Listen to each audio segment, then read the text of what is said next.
There are moments in life when everything collapses at once.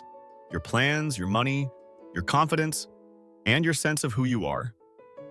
Some people fall and stay down, but others somehow rise higher than before, almost as if the crisis activated something powerful inside them. What separates the two? To answer this, we follow the real journeys of two people from different worlds, different countries, different start points, and different dreams. Yet they share the same turning point, a moment when life broke them and awakened them. This is the story of Jan Koum and Oprah Winfrey, two lives that began in deep struggle and climbed to unthinkable success. Jan Koum, from food stamps to a $19 billion idea. He was 16 when he arrived in the United States. Thin, awkward, barely speaking English, with no money in his pocket. His mother cleaned houses. He swept floors at a grocery store. They lived on food stamps, collecting government assistance to survive the first winters in Mountain View, California. At school, he was the outsider. The kid who couldn't afford textbooks, who fixed computers in the school lab because he couldn't buy one himself. But there was something else about him, an unusual way of seeing the world. While other kids were busy fitting in, Jan was busy observing, quietly, almost invisibly, watching how people behaved, what they clicked, how they communicated. Jan didn't have money, he didn't have connections, he didn't have any advantage, but he had curiosity and a belief, maybe the only belief he had left, that he could figure things out on his own. Nothing is impossible to learn. If you can't buy it, learn it. If no one gives you a chance, build your own. Jan taught himself computer networking by studying manuals from a used bookstore and debugging systems at night. He got so good that Yahoo eventually hired him as an engineer. The boy on food stamps now had a seat inside one of the fastest-growing internet companies on the planet. Years later, Jan applied for a job at Facebook. He was rejected. Most people would feel humiliated. Most people would stop. But Jan didn't get angry. He got curious. Instead of thinking, "Why did they reject me?" he asked, "What does this tell me about the market, about the world, about what people need?" Life is feedback, not failure. Every rejection contains information. The question is whether you're listening. The same year Facebook rejected him, Jan began shaping a simple idea. A communication app with no ads, no games, no noise. Just clean, fast, secure connection. He wrote the early code at the kitchen table because his own mother was struggling with cancer and he needed a way to communicate that was private, fast, and reliable. That app became WhatsApp. Years later, on the day Facebook bought WhatsApp for $19 billion, Jan signed the acquisition papers at the same building where he once stood in line to receive food stamps. The world called it luck, but Jan knew the truth. He wasn't lucky. He was prepared. Prepared because he had practiced two mindsets all his life. Learn anything, use every setback as information, from zero to billions. Oprah Winfrey, rising through the fire. Long before she became the most influential woman on television, Oprah was a little girl in rural Mississippi. She wore dresses made from potato sacks. She lived in poverty so deep that rats and cold nights were normal. She faced trauma, abuse, humiliation, the kind of pain that breaks most people before they grow old enough to define their identity. At school, she was teased for being too talkative, for dreaming too big, for daring to believe she had something to say. But in her pain was something extraordinary, a powerful sense of awareness. She watched the world carefully. She listened deeply. She asked herself questions most adults never ask. Why do people hurt? What makes someone feel seen? What does the world really need? Without realizing it, she was developing the superpower that would define her life: empathy. But to use it, she needed one more thing: the moment of collapse. Oprah landed her first major job as a news anchor in Baltimore. It was supposed to be the breakthrough she always dreamed of. Instead, it was a disaster. Producers told her she was too emotional, too expressive, too soft for serious news. They wanted a machine. She was a soul. And eventually, she was fired. But that night, sitting alone, a thought finally hit her. What if my weakness is actually my strength? That moment changed her career and her life. Don't fix your weaknesses. Use your strengths. She wasn't meant to be a cold journalist. She was meant to be a mirror for people's stories, a voice for the unheard, a force of emotional truth. When she embraced that, doors opened. She was given a talk show, then a bigger one. Then, the Oprah Winfrey Show became the highest-rated talk show in history, watched by 49 million people a week. Oprah didn't succeed because she pushed harder. She succeeded because she aligned herself with her nature. Instead of hiding her trauma, she used it to create a space where millions felt understood.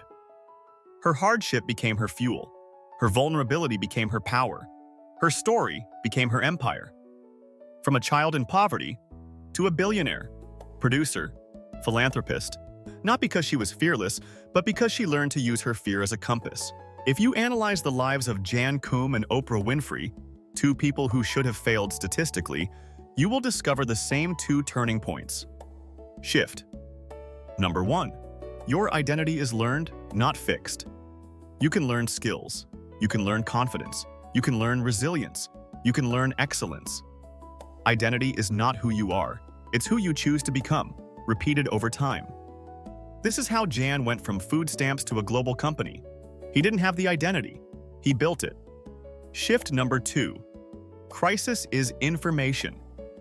Rejection, feedback, failure, redirection, pain, data. The question is, will you react emotionally or respond intelligently? For Oprah, crisis became clarity. For Jan, rejection became innovation. And for anyone watching this, these two shifts are available to you right now. You don't need connections. You don't need talent. You don't need the right timing. You need one decision: to stop letting pain define you and start letting it refine you. So ask yourself, what if your crisis isn't the end? What if it's the beginning? What if the very thing breaking you now is the thing shaping you into someone capable of doing what seemed impossible before? Jan and Oprah didn't succeed despite their pain. They succeeded because they transformed it. And so can you. Your story is still being written. Your turning point might start today. Most people wait for life to change first. They wait for the job. They wait for the confidence. They wait for the perfect timing. But the truth is simple. Identity changes the moment you decide it does. Jan didn't become a coder when he landed a job. He became a coder the day he picked up a manual in a second-hand bookstore and said to himself, "I can figure this out." Oprah didn't become the most influential woman in media when the world recognized her. She became that person on the night she was fired, when she said, "My emotions are not flaws, they are gifts." Identity does not require permission. Identity requires declaration. And here's the first practical step anyone can apply. Action step 1. Write the identity you choose to grow into. Not who you are today, but who you want to be 2 years from now. Say it daily. Behave like it weekly. Protect it fiercely. Your brain follows the story you tell it a greater one. When Facebook rejected Jan, he didn't panic. He didn't spiral. He didn't create excuses. He turned rejection into feedback. He asked, "What does this tell me about what the world needs? What skill do I need to master next? What can I build that solves a real problem?" This is a practical skill, not a personality trait. You can learn it. Action. Step 2. After every setback, ask 3 questions. What is this trying to teach me? What skill or behavior should I adjust? Where is the opportunity hidden inside this problem? This is how entrepreneurs, creators, leaders, and resilient individuals rise. They stop taking failure personally and start analyzing it objectively. Failure becomes a blueprint, a roadmap, a redirection towards something better. Oprah's life changed the moment she realized, your strengths are signs. They point to the path where you can win the largest. Everyone has strengths, but most people dismiss them because strengths often feel too natural to be valuable. But think of this. What feels natural to you feels impossible to someone else. What energizes you drains others. What you do easily is someone else's struggle. That is your zone of destiny. Action. Step 3. Identify your effortless gift. Ask yourself, what comes naturally to me? What do people thank me for? What do I lose track of time while doing? That gift, when combined with consistency, becomes your competitive advantage, your engine for wealth, your bridge to influence. Just like Oprah discovered, just like Jan did. When life changes, most people fight the change. They cling to the old identity, the old job, the old habits, the old version of themselves. But those who thrive, the 1%, do something different. They adapt faster than the environment changes. This is what Jan did when the mobile revolution began. He didn't cling to desktop computing. He anticipated the next wave. He built for the future while everyone else clung to the past. This is what Oprah did as the talk shows evolved. She transformed her format, her branding, her business model, continuously reinventing herself. Action step 4. Practice adaptive thinking weekly. Every week, ask, what's changing around me? What skill will matter in 1 to 2 years? What should I start learning now to stay ahead? This is how normal people stay irreplaceable. This is how you build wealth, relevance, and opportunity, by becoming more adaptable than the environment. Pain leaves marks, but it also leaves messages. Oprah didn't hide her trauma. She transformed it. Her suffering became empathy. Her empathy became connection. Her connection became influence. Her influence became legacy. The most powerful people on earth aren't the ones with the least scars.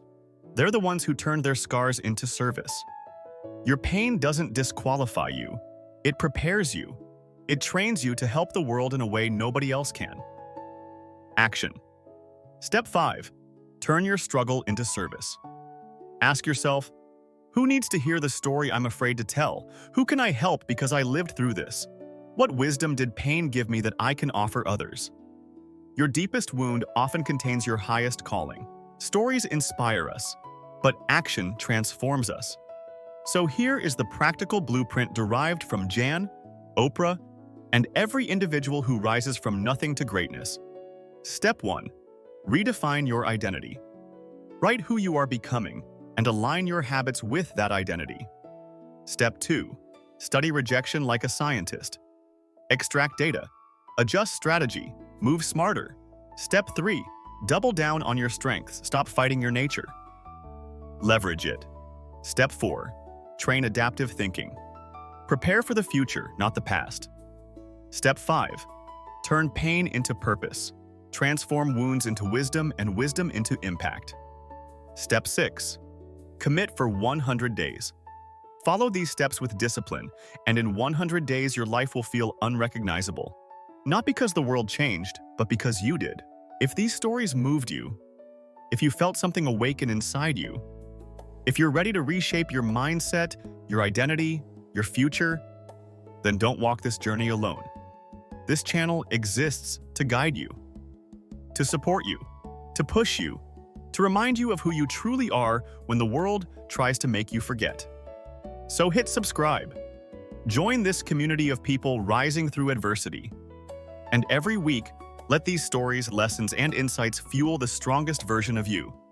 Your future is calling. Answer it. Hit subscribe now. And let's rise together.